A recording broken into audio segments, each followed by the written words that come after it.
चलो बेटा स्टार्ट करते हैं। गुड मॉर्निंग यार।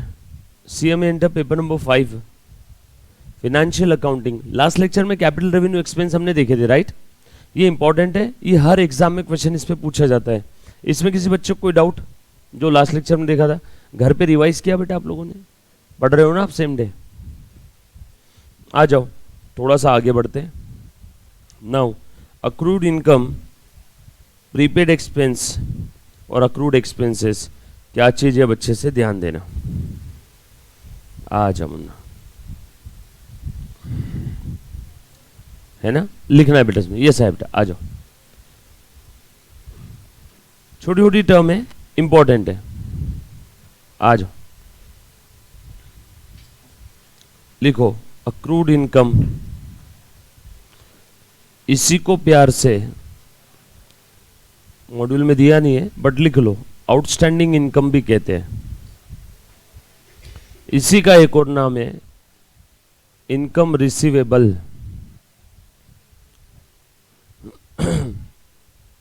है ना। अक्रूड इनकम का मतलब होता है इनकम कमा लिया बट अभी तक मिला नहीं है। कमा लिया बट अभी तक मिला नहीं है।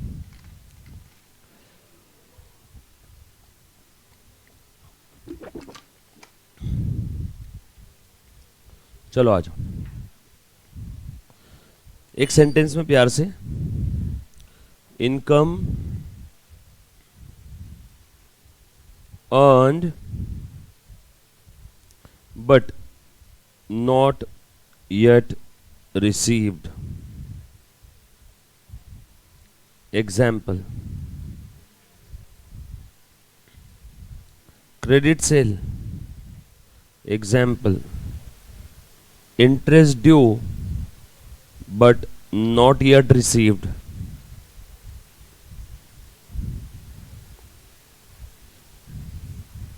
सिंपल, बहुत प्यारा कॉन्सेप्ट है, सिंपल एकदम। लिख लो।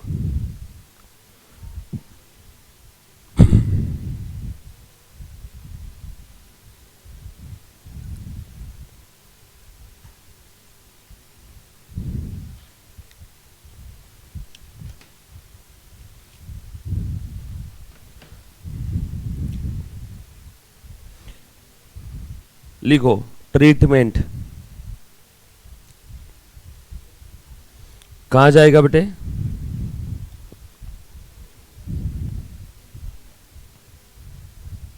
अक्रूड इनकम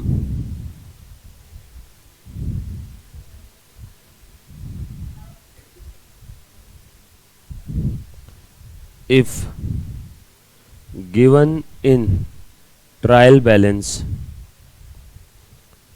इसका मतलब क्या है मालूम है? ये ट्रायल बैलेंस में अगर आइटम दिया हुआ है अक्रूड इनकम का, इसका ये मतलब है इसकी अकाउंटिंग हो चुकी है, तभी ट्रायल बैलेंस में आए ना, कि अपने आप आ जाता है। ट्रायल बैलेंस में जितने भी बैलेंसेस आते हैं वो कैसे आते हैं? Journal entry, ledger posting, balancing, और उसके बाद वो बैलेंस कहाँ आता है? ट्रायल बैलेंस में। मतलब उसकी अकाउंटिंग हो चुकी है। मतलब अब सिर्फ उससे रिलेटेड क्या देना है? डिस्क्लोजर। बरोबर है? यस और नो? अब अक्रूड इनकम ये इनकम रिसीवेबल है, इसीलिए बैलेंस शीट के एसेट साइड में, since it is receivable. If given in adjustment, अगर ये एडजस्टमेंट में दिया है तो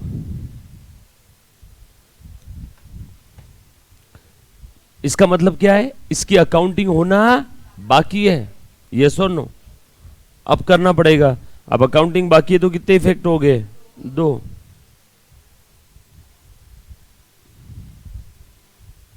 एक effect will be added in the respective income।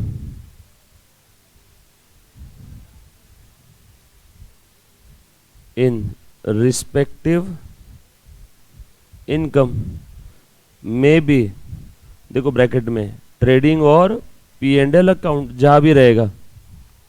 And दूसरा इफेक्ट, जैसे इंटरेस्ट ड्यू हो गया, इंटरेस्ट कमा लिया बट मिला नहीं, तो कहां पे ऐड करेंगे? पी एंड एल अकाउंट के क्रेडिट साइड में इंटरेस्ट के अंदर में ऐड कर देंगे, बराबर है क्या? सेल है, एडजस्टमेंट में दिया हुआ है कि माल बेचा लेकिन उसकी एंट्री नहीं की, तो ट्रेडिंग अकाउंट के क्रेडिट साइड में सेल्स में ऐड कर देंगे। और दूसरा इफेक्ट, मिलना बाकी है तो कहा जाएगा बैलेंस शीट के एसेट साइड में अंडर करंट एसेट,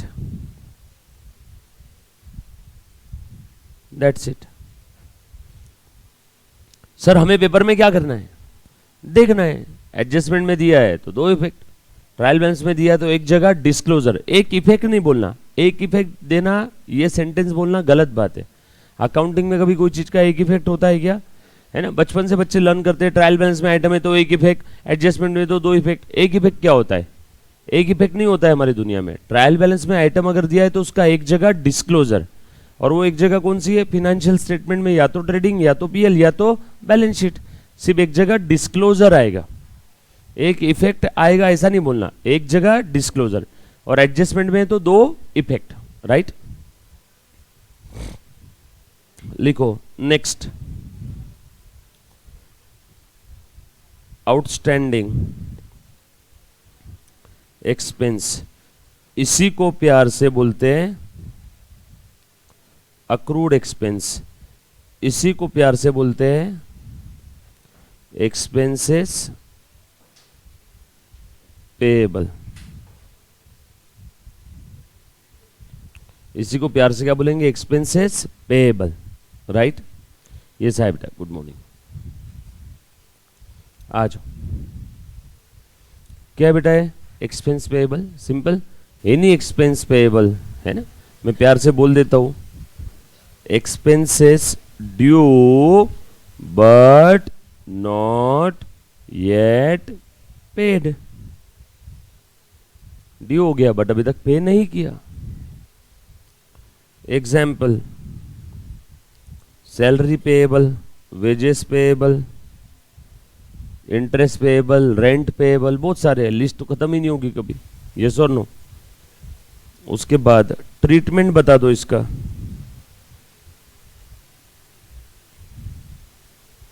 बोलो, accrued expenses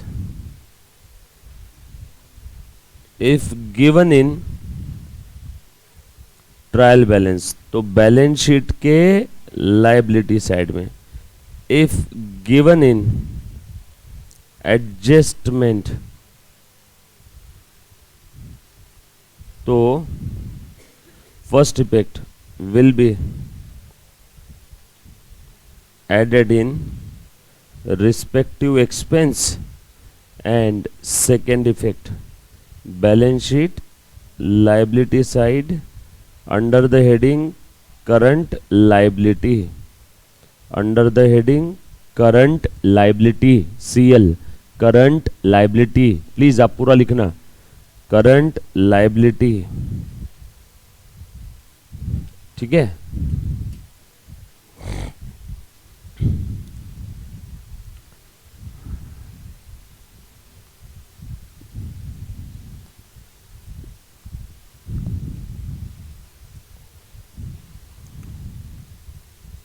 done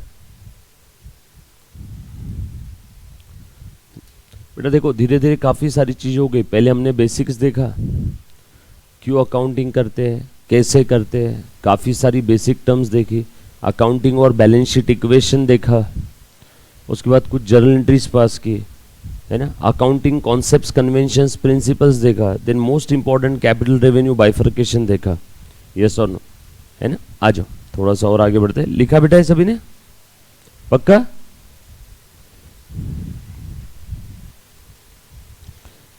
income received in advance, बोलो क्या करेंगे बेटा इसका? ये देखो एडवांस इनकम, फटाफट से, और प्री रिसीव्ड इनकम,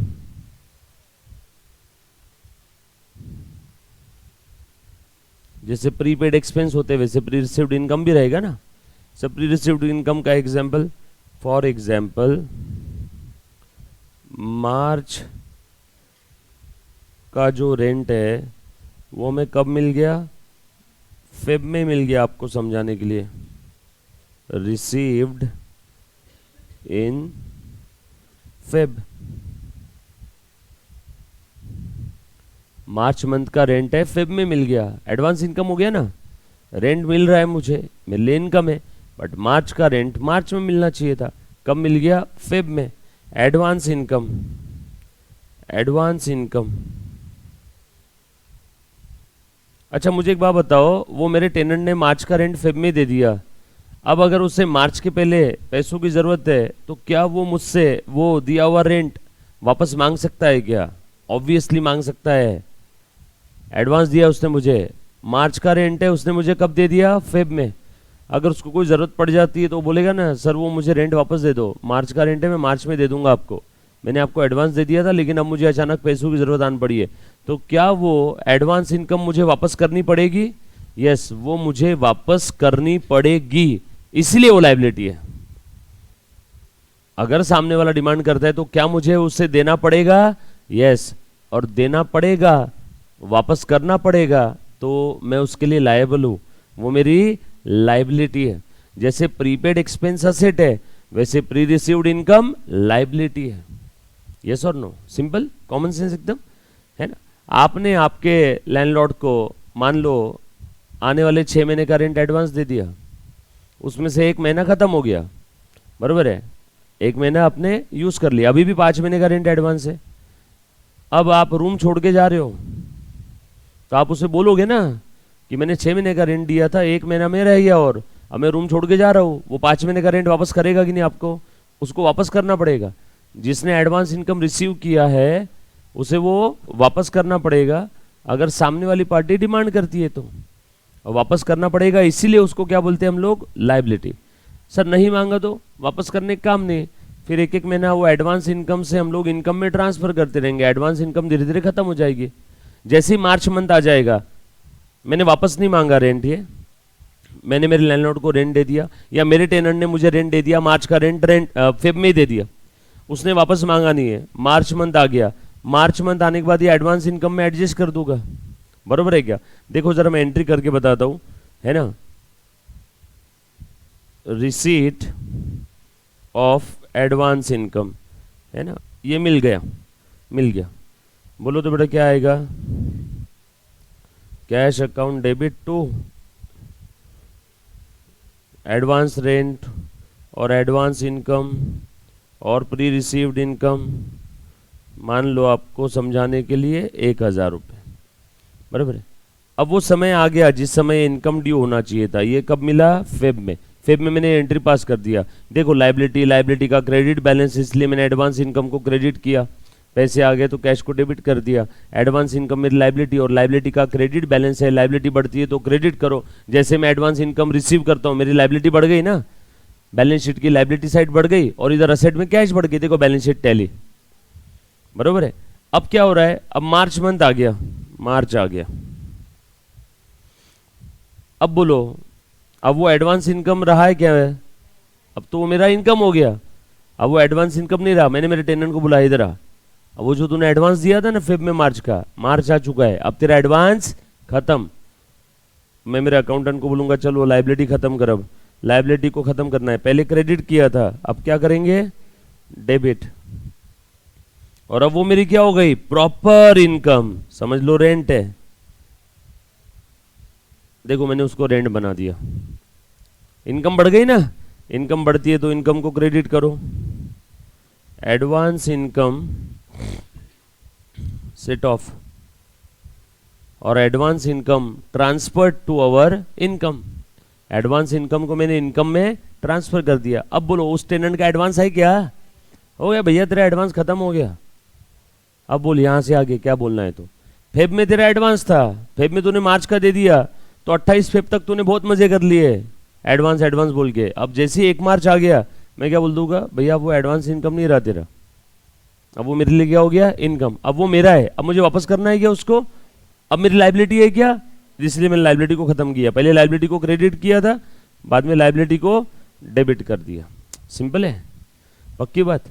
अब इसका ट्रीटमेंट लिखो, प्यार से देखो, मीनिंग लिखने की जरूरत नहीं है, पे लिख दिया हमने प्री रिसीव्ड इनकम, या फिर ऐसा लिख लो income received received before its due date. Due date के पहले ही इनकम मिल चुका है, यस और नो? ड्यू डेट के पहले ही इनकम मिल चुका है, जिस दिन वो मिलना चाहिए था उससे पहले मिला। ट्रीटमेंट लिख लो,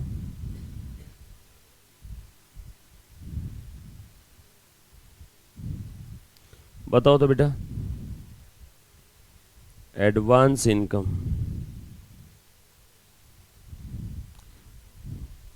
if given in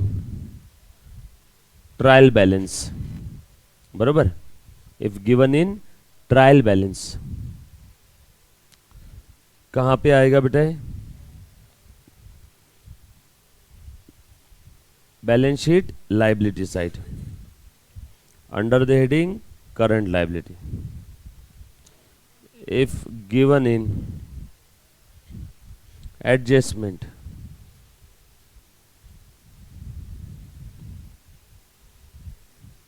will be deducted from respective income। Sir ये समझा नहीं। मान लो, प्लीज ध्यान देना बेटा, आपको ट्रायल बैलेंस में दे दिया है रेंट क्रेडिट साइड में 13,000 और एडजस्टमेंट में बोला है 1,000 रेंट क्या है? एडवांस रिसीव्ड है। यानी ऊपर जो ट्रायल बैलेंस में रेंट दिया है ना 13,000, क्रेडिट साइड में है, क्रेडिट कॉलम में, ट्रायल बैलेंस के क्रेडिट कॉलम में, मतलब वो रेंट इनकम है। डेबिट कॉलम वाला रेंट होता तो एक्सपेंस होता, हम लोग किसकी बात कर रहे हैं? इनकम के। सो इनकम है और वो 13,000 दे दिया ऊपर, और नीचे एडजस्टमेंट क्या बोला है कि 1,000 का रेंट एडवांस में मिला है। अच्छा, मतलब ऊपर जो 13,000 का रेंट है उसमें 1,000 एडवांस है, मतलब वो 1,000 स्प्रेड का नहीं है, तो निकाल के फेंको उसको वहां से। निकाल के फेंको को डिडक्टेड बोलेंगे क्या? माइनस करूंगा ना। इसीलिए मैं इसका इफेक्ट क्या करने वाला हूं, P&L के क्रेडिट साइड में जैसे आप एडजस्टमेंट देखते हो, आप इनर कॉलम में लिखते हो 13,000, बरोबर है क्या? यस और नो? अब देखो दो इफेक्ट, ये एडवांस इनकम आपने यहां से माइनस किया, आउटर कॉलम में कितना आया? 12, और ये एडवांस का दूसरा इफेक्ट कहाँ जाएगा? बैलेंस शीट के लायबिलिटी साइड में एडवांस इनकम 1,000। तो ये 1,000 के दो इफेक्ट देखो, ये एक और ये दूसरा। क्या करेंगे? रिस्पेक्टिव इनकम से माइनस करेंगे। माइनस क्यों करेंगे? रेवेन्यू मैचिंग कॉन्सेप्ट, वो स्प्रेड का नहीं है, इसीलिए उसे वहां से माइनस करो। यस और नो? लिखो, देखो इसलिए मैंने यहां पे लिख दिया। एंड दूसरा इफेक्ट,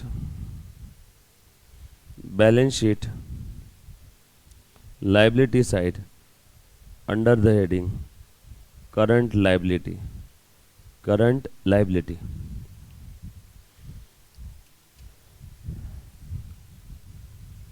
यस और नो? चलो आगे।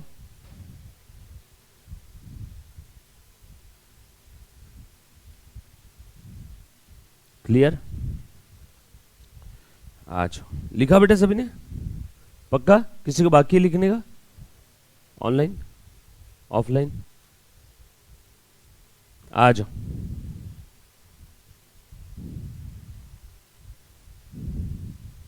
यस, अब ये वाला क्वेश्चन है, अभी के अभी सभी ने सॉल्व करना है। क्या करना है मालूम है क्या इसमें? सुनो सुनो, journal entry, ledger posting, balancing and trial balance, ठीक है? सारी चीजें पूरी शिद्दत और ईमानदारी के साथ।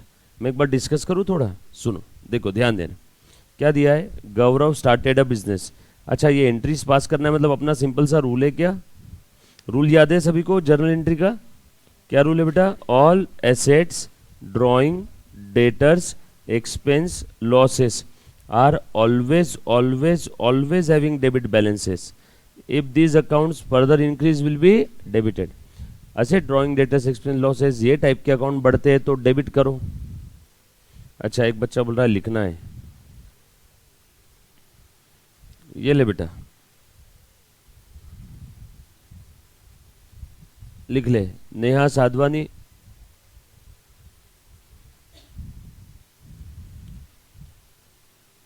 नो, दूसरे कॉपी में क्यों बनाएंगे, इसी कॉपी में बनाओ।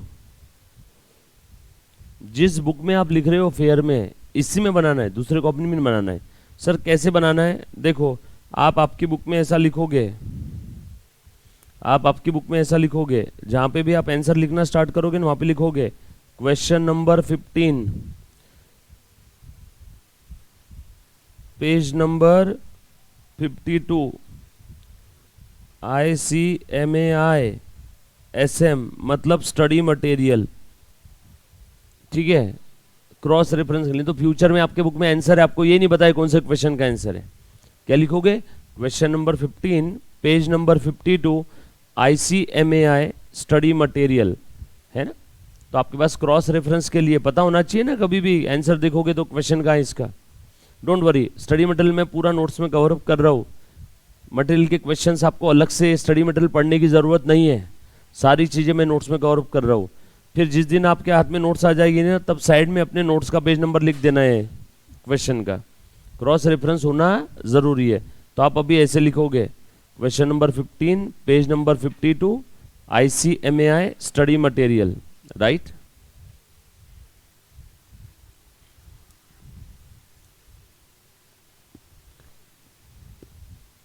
डन, सब लोग लिख रहे हो ना। हाँ संजना, ये ही फेयर कॉपी रखना है बेटा आपने, इसी में सारी चीज़ों में जो लिखवा के दूंगा, जो आपको नोट्स बना के दूंगा क्लास में, इसी में प्रैक्टिकल सम सॉल्व करना है और समय समय पे रेफरेंस देना है, ठीक है। डन, चल आ जाओ। अच्छा, एंट्रीज कैसे पास करते हैं, याद आ रहे हैं सभी को, सिंपल है। Asset, drawing, debtors, expense, losses, ये टाइप के अकाउंट्स का डेबिट बैलेंस है, मतलब ये टाइप के अकाउंट्स अगर बढ़ते हैं तो डेबिट करो, अपोजिट कम हो रहे तो क्रेडिट करो। अच्छा, बढ़ना कम होना कहाँ समझ में आएगा, ट्रांजैक्शंस। एंड एसेट के अपोजिट लाइबिलिटी, ड्रॉइंग के अपोजिट कैपिटल, डेटर्स के अपोजिट एक्सपेंस के अपोजिट लॉसेस के अपोजिट गेन्स और प्रॉफिट, इनका क्रेडिट बैलेंस है। ये टाइप के अकाउंट बढ़ते हैं तो क्रेडिट करो, कम हुआ तो debit. Asset, drawing, debtors, expenses and losses. अच्छा, बढ़ना कम होना कहाँ समझ में आ जाएगा, ट्रांजैक्शन से। We have to think from the point of view of business. जब भी हम लोगों को ऐसा बोला जाएगा ओनर ने धंधे में 10,000 कैश लाई, तो ओनर की जेब से कैश कम हो गया, चूल्हे में जाने दो, अपने को उसके बारे में नहीं सोचना है, अपने को तो सोचना है बिजनेस में कैश आया। सो हम लोग बढ़ना कम होना बिजनेस के पॉइंट ऑफ व्यू से सोचेंगे या किसी थर्ड पार्टी के बिजनेस के पॉइंट ऑफ व्यू से, यस और नो, सिंपल है एकदम। आ जा बेटा, देखो ध्यान देना आप सभी ने। जैसे Gaurav started a business with ₹10 lakh, of which 25% amount was borrowed from his wife. चलो बोलो बेटा, कौन कौन से ट्राई करोगे क्या एंट्रीज है, अभी के अभी ट्राई करना। देखो गलत हुआ चलेगा, मैं करेक्शन करके देता हूँ सभी के अंदर में, बट आपने अभी के अभी एंट्रीज ट्राई करना है ना। मैं आपको ये, हाँ, क्वेश्चन नंबर 15, पेज नंबर 52, करो एंट्रीज ट्राई करो। मैं फिर डिक्टेट करता हूँ आपको, मतलब एक एक एंट्री समझा के देता हूँ।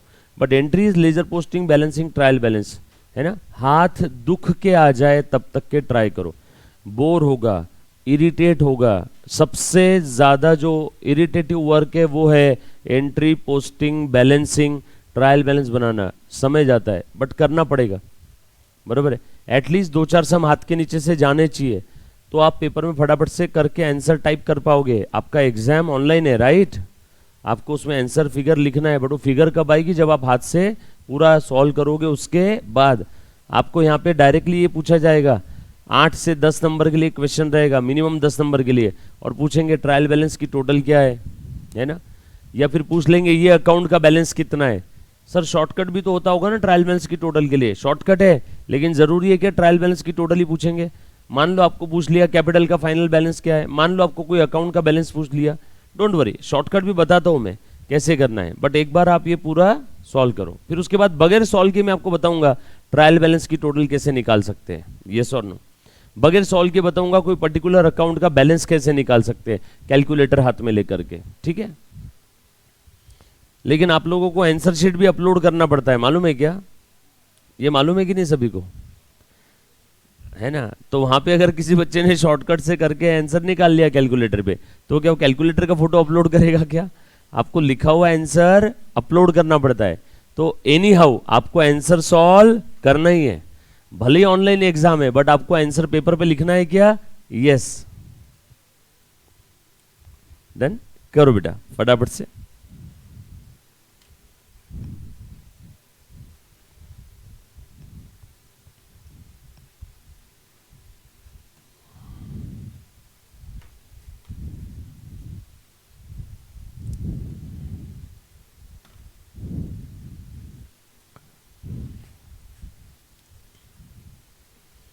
ओके आव्या, ठीक है।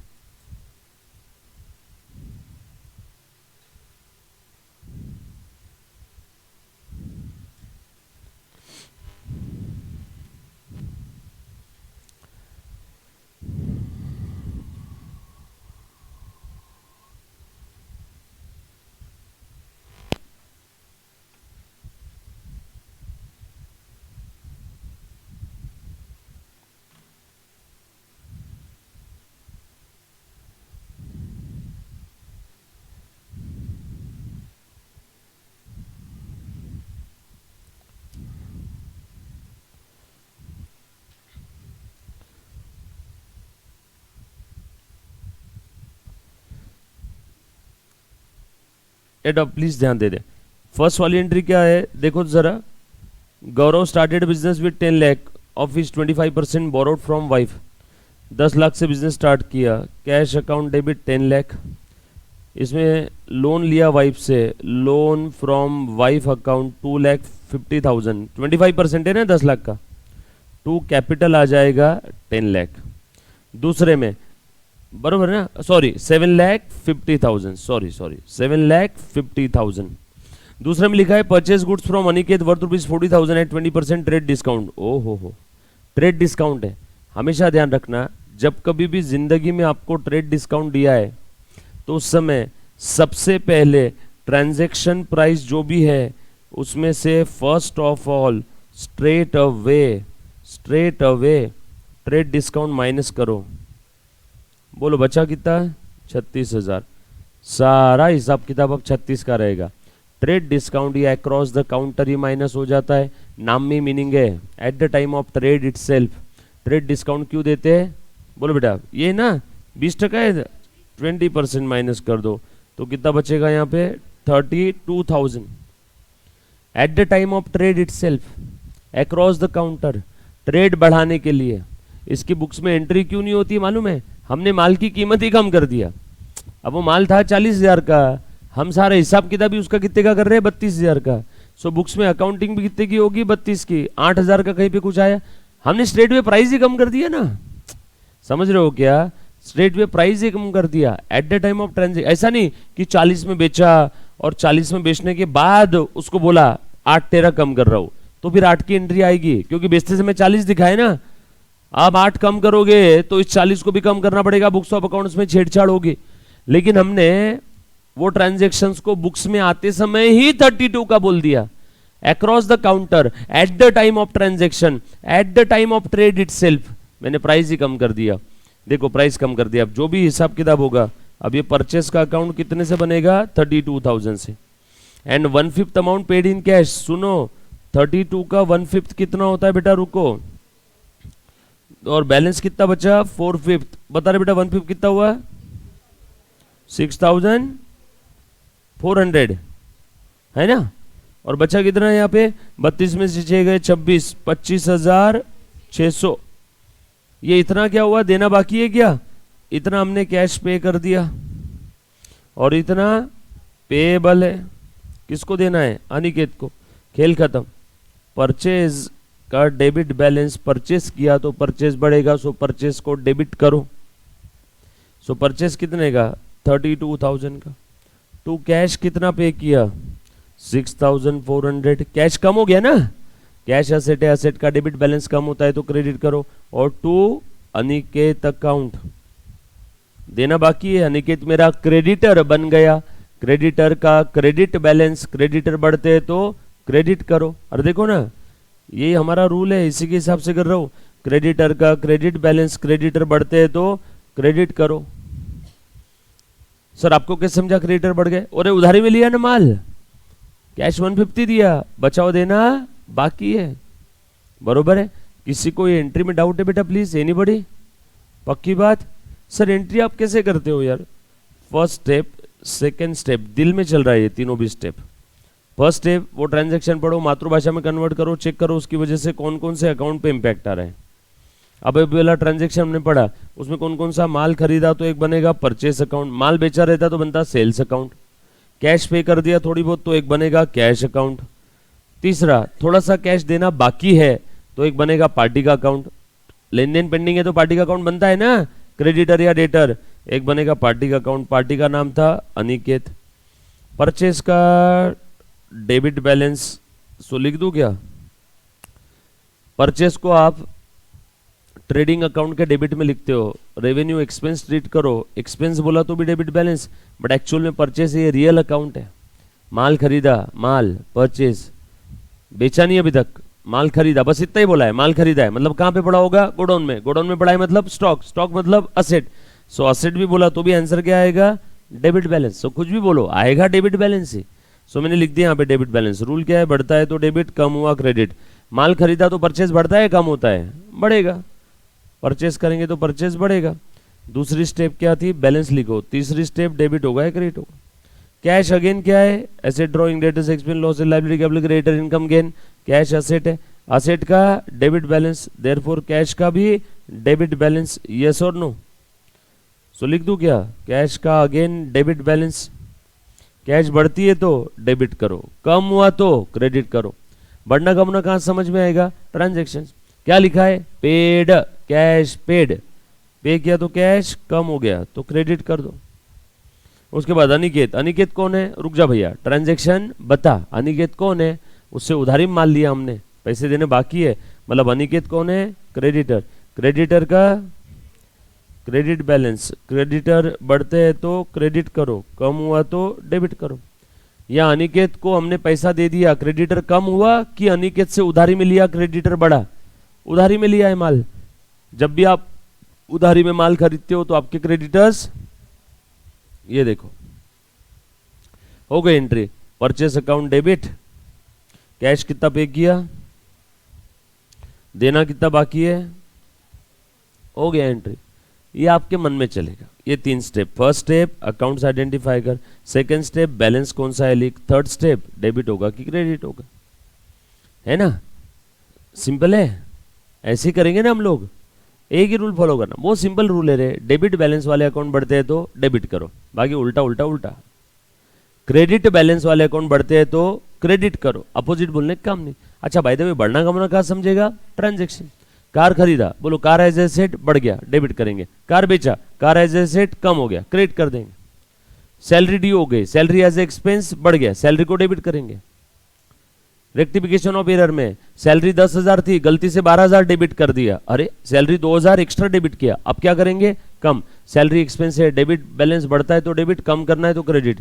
गलती से ज्यादा कर दिया, कम करना है तो सैलरी को क्रेडिट करेंगे। सारा खेल इसी में है। समझ में आया? कर पाओगे एंट्री पास? चलो बताओ तो अभी यहाँ पे क्या एंट्री आएगी? कैश परचेस ऑफ 25,000, बोलो कौन सा अकाउंट बनेगा? परचेस अकाउंट, कैश अकाउंट, दोनों का डेबिट बैलेंस। परचेस का डेबिट बैलेंस, परचेस किया तो परचेस तो बढ़ेगा ना, सो परचेस अकाउंट हो गया डेबिट। कैश परचेस है मतलब कैश कम हो गया, कैश का डेबिट बैलेंस है, बढ़ता है तो डेबिट, कम हुआ क्रेडिट। रुको, यहाँ पे कैश कम हुआ इसलिए कैश को क्या करेंगे? क्रेडिट। यस और no? So purchase to cash. चलो फटाफट से एंट्री पास करो। उसके बाद sold goods to Vishakha 30,000 at 30% trade discount and receive 30% amount in cash. कितने का माल था? 30,000 का माल था। ट्रेड डिस्काउंट कितना था? 30% यानी 9,000। सो अब सारा ट्रांजेक्शन खेल कहानी कितने की है? 21,000। इसमें से कितना आया? 30% इसका रिसीव्ड। 30% कितना होता है बेटा बता दो? 30% कितना हुआ इसका? 9,000, 6,300। देयरफॉर बचा हुआ 70% आना बाकी है। डेटर बन गई अपनी वो, डेटर है क्या? हाँ, कितना है बेटा? 21 में से 6 गए 15, 14,700। एंट्री क्या रहेगी? कैश आया रिसीव्ड, कैश बढ़ गया, कैश अकाउंट डेबिट 6,300। बचाओ पैसा लेना बाकी है। डेटर बन गई हमारी, डेटर का debit balance, Vishakha account debit बढ़ गया, डेटर्स डेबिट करो। माल बेचा, सेल इनकम है, इनकम का क्रेडिट बैलेंस, सेल की वजह से इनकम बढ़ता है, इनकम बढ़ता है तो उसे क्रेडिट करो। सिंपल है ना, कोई 3 रूल अप्लाई करने का काम नहीं, बहुत सिंपल है। डेबिट बैलेंस, और ये मैं रूल इसलिए बता रहा हूं मालूम है क्या? इससे सिर्फ जर्नल एंट्री नहीं होती है, इससे journal entry, ledger posting, balancing, trading, PL, balance sheet, rectification सब इसी से हो जाएगा। हम लोग यही रूल फॉलो करेंगे आखिरी तक। फिर आपका चाहे टॉपिक एनपीओ हो, पीओ हो, फाइनल अकाउंट हो, पोस्टिंग हो, चाहे रेक्टिफिकेशन हो, सारी चीजें इसी से होने वाली है। और अपनी जो पर्सनल रियल नॉमिनल है उससे सिर्फ एंट्रियां मारते आती है, बाकी हर जगह फिर आपको अलग दिमाग लगाना है, सब इसी से हो जाएगा। इसलिए मैं ये रूल बताया, सिंपल सा रूल, बहुत सिंपल है रे, 1 सेकंड का काम है। डेबिट बैलेंस वाले अकाउंट बढ़ते हैं तो डेबिट करो, खत्म हो गया रूल। बाकी अपोजिट है ना, कम होता है तो क्रेडिट, क्रेडिट बैलेंस वाले अकाउंट बढ़ते हैं तो क्रेडिट करो, कम हुआ डेबिट, बरोबर। सर ऐसा क्यों? डेबिट बैलेंस वाले अकाउंट बढ़ते हैं तो डेबिट ही क्यों लिखा? अरे बाबा मुझे एक बात बता, +3 अगर बढ़ रहा है तो ये 2 जो रहेगा ये भी प्लस ही करेंगे ना। प्लस अगर और बढ़ता है तो प्लस करो, माइनस अगर और बढ़ रहा है तो माइनस करो। ये देखो, माइनस अगर और बढ़ रहा है तो ये फिगर भी क्या करेंगे? माइनस। वैसे ही डेबिट बैलेंस और बढ़ता है तो डेबिट करो, क्रेडिट बैलेंस वाले अकाउंट बढ़ते हैं तो क्रेडिट करो। अपोजिट बोलने का काम नहीं, कम हुआ डेबिट, यहाँ कम हुआ क्रेडिट। क्लियर है? अच्छा, बढ़ना कमना कहाँ समझ में आएगा? ट्रांजैक्शन, ट्रांजैक्शन पढ़ना है, मातृभाषा में कन्वर्ट करना है और चेक करना है कौन सा अकाउंट बढ़ रहा है, कौन सा कम हो रहा है। चलो करो बेटा। बैंक में पैसा डिपॉजिट किया, bank account debit to cash. Uninsured goods destroyed by fire, क्यों बोलने की जरूरत थी? इंश्योर्ड है, अनइंश्योर्ड है, एक बार का तो लॉस ड्यू टू फायर तो लिखेंगे ना हम लोग। So loss due to fire, loss बढ़ गया क्या? रुको, ऐसे drawing data explain losses, losses, loss का डेबिट बैलेंस, लॉस बढ़ता है तो डेबिट करो। वेट, क्या आग लग गई? लॉस बढ़ गया, so loss due to fire account debit. Loss का डेबिट बैलेंस है, लॉस बढ़ता है तो डेबिट करो, so loss due to fire account debit. Cash अगर जली होती तो लिखते टू कैश, माल जला है तो लिखेंगे टू माल। अरे माल अकाउंट हम लोग बनाते ही नहीं। सेल, अरे सेल थोड़ी हुआ है, तो एक काम करो, माल कम हो गया है ना, सेल दिखा नहीं सकते, माल कम करना है, परचेस करते तो माल बढ़ता है, एक काम करो परचेस को ही क्रेडिट कर दो। परचेस का डेबिट बैलेंस बढ़ाना है तो डेबिट करते हैं, और परचेस को यानी माल को कम करना है तो क्रेडिट कर दो। So loss due to fire to purchase, है ना? लिखो लिखो सब लोग, एंट्री लिखो, पोस्टिंग, बैलेंसिंग, ट्रायल बैलेंस तक। बहुत जान पे आएगा, मेरे को मालूम है, सुबह सुबह ये सब करना, लेकिन ट्राई करना है बेटा सभी ने। Received commission, cash account debit to commission, commission income है ना। Paid Aniket to full in full settlement, Aniket को बाय द वे कितना देना बाकी था? 25,600, कितना दे दिया? 25,500। ओहो हो, 100 का डिस्काउंट मिला, सो अनिकेत पूरा खत्म हो गया। Aniket account debit 25,600 to cash 25,500 to discount 100। Discount मिला है ना, इनकम गेन, इनकम गेन का क्रेडिट बैलेंस, डिस्काउंट मिला तो उसे क्रेडिट करो। Cash stolen from the cash bags, cash box, loss due to theft account debit to cash. करो, फटाफट से करना है बेटा सभी ने।